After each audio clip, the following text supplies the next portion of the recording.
Welcome to DD children stories. இன்றைக்கி நம்ம சேனலில் பார்க்க போகிற கதை தண்ணீரில் மாட்டிக்கொண்ட அம்மாவும் சிறுவனும். வாங்க நம்ம கதைக்குள்ளே போகலாங்களா?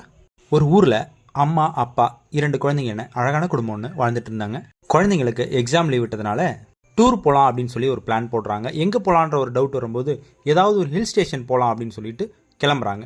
டூருக்கும் பெட்ரோல் அம்மா அப்பா பசங்க எல்லாருமே கிளம்பிட்டாங்க. டூர் போன இடத்துல யானை, சிங்கம், புலி, அழகான மலை எல்லாத்தையும் பார்க்குறாங்க. அன்று இரவு அங்கேயே கேம்ப் போட்டு தங்கி என்ஜாய் பண்ணுறாங்க. டூர் முடிஞ்சு கிளம்புற நேரம் நெருங்கும்போது மழை அதிகமாக பெய்ய ஆரம்பிக்குது.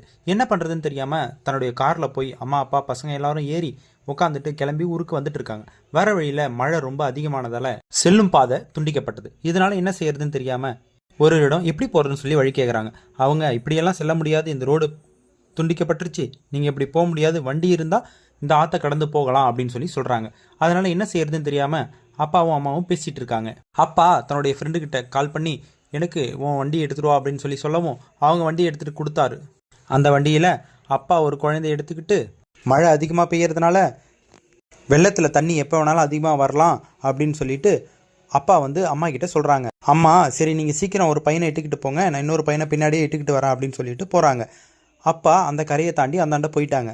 அம்மா பாதி தூரம் நடந்து போயிட்டு இருக்கும்போதே வெள்ளப்பெருக்கு அதிகமாகுது. என்ன பண்ணுறதுன்னு திகைத்து போன அம்மா என்னங்க காப்பாற்றுங்க காப்பாற்றுங்க அப்படின்னு சொல்லி கத்துறாங்க. நீச்சல் தெரியாத அப்பா என்ன செய்யறதுன்னு தெரியாமல் அந்த பக்கம் கரையில் நின்றுட்டு இருந்த தன் நண்பனை பார்த்து நண்பா என் மனைவியை காப்பாற்று அப்படின்னு சொல்லி சொல்கிறாரு. பயந்தோடைய அப்பாவுடைய நண்பர் அவங்க அம்மாவை காப்பாற்றி அந்தாண்ட கரைக்கிட்டு போய் விட்டுடுறாங்க. இந்த கதையோட கருத்து என்னன்னு பார்த்தீங்கன்னா, மழை காலங்களில் நீர்